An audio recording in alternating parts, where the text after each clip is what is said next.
Ano-ano na, sir, yung mga achievement or mga awards na na-receive ng J. Cabrioli? Okay.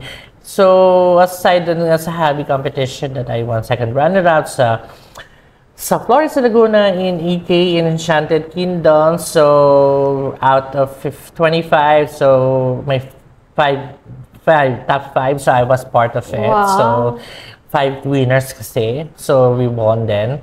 And then, kasi sa akin, small achievements lang naman yung iba.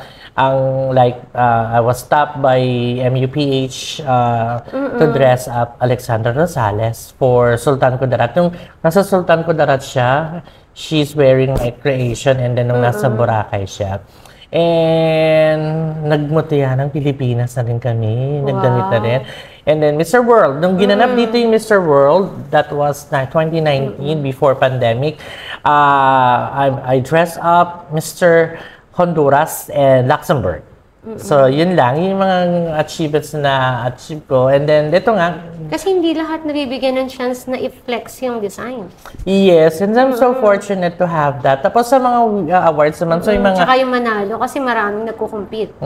Like Best Designer sa isang fashion show. So, most likely, gano'n naman yung mga achievements. So, yun lang yung lagi ko sinasabi. Pero, seeing my creation wearing by a candidate, yun, medyo masaya ako. The most recent one is Parang sarap sa feeling pag nakikita mo yung design mo suot ng mga sikat. Yung nilaban natin sa Laguna, si Alexandra May Rosales. So, yung sayo na ako nun. So, it's a really big achievement for me. Ano pa ba? Yun lang. So far, yun lang naman yung mga, kasi